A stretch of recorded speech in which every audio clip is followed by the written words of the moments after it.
जय श्री कृष्णा जय श्री हरि। देव उठानी एकादशी की कथा कहानी। कार्तिक मास के शुक्ल पक्ष तिथि पर देव उठनी एकादशी का व्रत रखा जाता है। मान्यता है कि इस दिन भगवान श्री हरि विष्णु की विधिवत आराधना करने से जीवन के कष्ट दूर हो जाते हैं। देव उठनी एकादशी का व्रत काफी महत्वपूर्ण और फलदायक माना जाता है। हर साल कार्तिक मास के शुक्ल पक्ष तिथि पर देव उठनी एकादशी का व्रत रखा जाता है। मान्यता है इस दिन भगवान श्री हरि विष्णु अपनी योग निद्रा से जाग जाते हैं। इस साल 23 नवंबर के दिन देव उठनी एकादशी का व्रत रखा जाएगा। वही एकादशी का व्रत बिना कथा का पाठ किए अधूरा माना जाता है। देव उठनी एकादशी व्रत कथा का पूरी श्रद्धा से पाठ करने पर व्रत के पूर्ण फल की प्राप्ति होती है। आइए सुनते हैं देव उठनी एकादशी की व्रत कथा। एक राज्य में सभी लोग देव उठनी एकादशी का व्रत रखते थे। प्रजा तथा नौकर चाकरों से लेकर पशुओं तक को एकादशी के दिन अन्न नहीं दिया जाता था। एक दिन किसी दूसरे राज्य का एक व्यक्ति राजा के पास आकर बोला, महाराज कृपा करके मुझे नौकरी पर रख ले।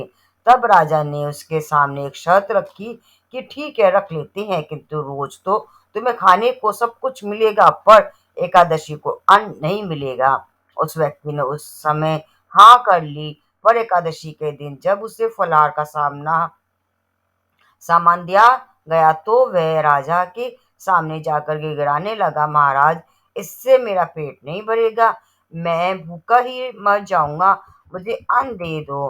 राजा ने उसे शर्त की बात याद दिलाई, पर वह अन्न छोड़ने को राजी नहीं हुआ। तब राजा ने उसे आटा दाल चावल आदि दिए। वह नित्य की तरह नदी पर पहुंचा और स्नान कर भोजन पकाने लगा।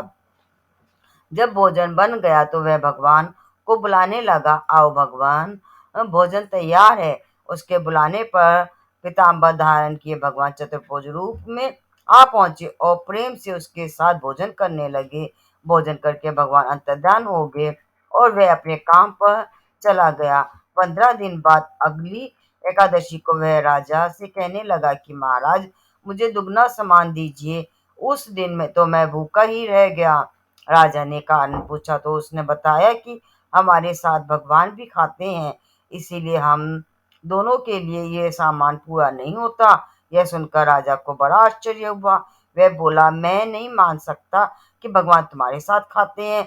मैं तो इतना व्रत रखता हूँ, पूजा करता हूँ, पर भगवान ने मुझे कभी दर्शन नहीं दिए। राजा की बात सुनकर वह बोला, महाराज यदि विश्वास ना हो तो साथ चलकर देख लें।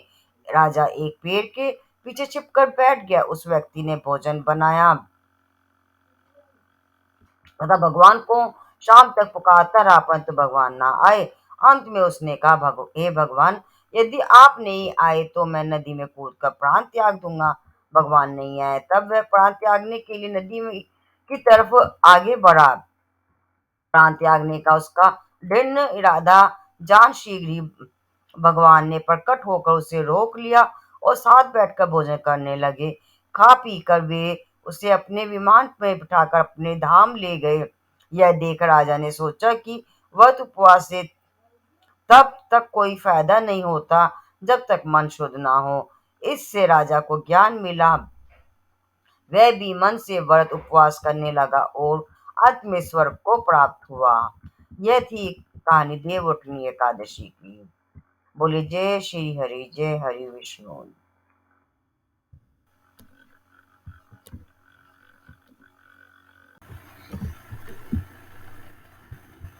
जय श्री हरि विष्णु।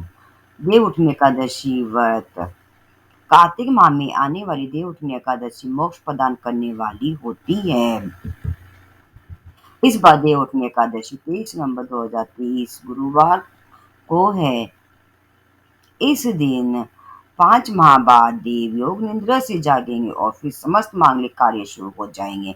हिंदू धर्म में इसे देवोत्थान एकादशी के नाम से भी जाना जाता है। कार्तिक माह के शुक्ल पक्ष में आने वाली देव उठनी एकादशी माँ लक्ष्मी और श्री हरि विष्णु को प्रसन्न करने के लिए श्रेष्ठ दिन माना जाता है। इसके प्रभाव से बड़े से बड़ा पाप भी क्षण मात्र में ही नष्ट हो जाता है।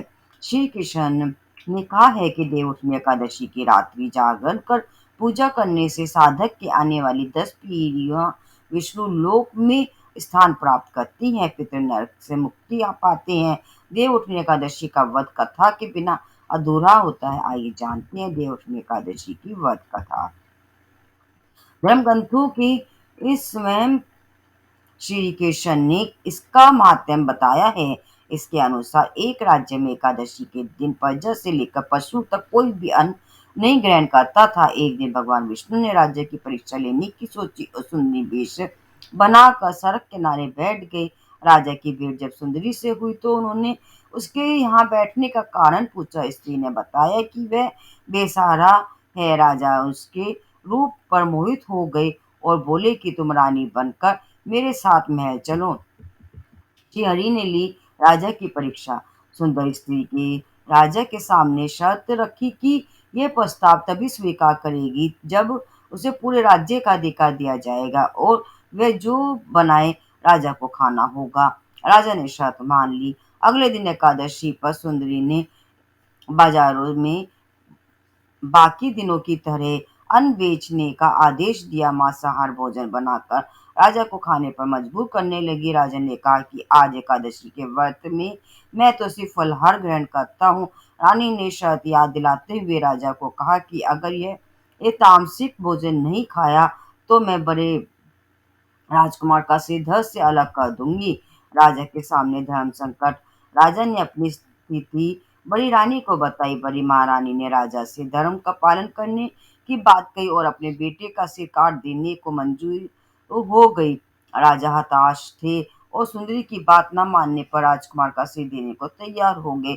सुंदरी के रूप में श्री हरि राजा के धर्म के प्रति समर्पण को देखकर अति प्रसन्न हुए और उन्होंने अपने असली रूप में आकर राजा को दर्शन दिए। विष्णु जी ने राजा को बताया कि तुम परीक्षा में पास हुए, कहो क्या वरदान चाहिए। राजा ने इस जीवन के लिए प्रभु का ध्यान धन्यवाद किया और कहा कि अब मेरा उद्धार कीजिए। राजा की प्रार्थना श्री हरि ने स्वीकार की और वह मृत्यु के बाद वैकुंठ लोक को चला गया। यह थी कहानी देव उठानी एकादशी की।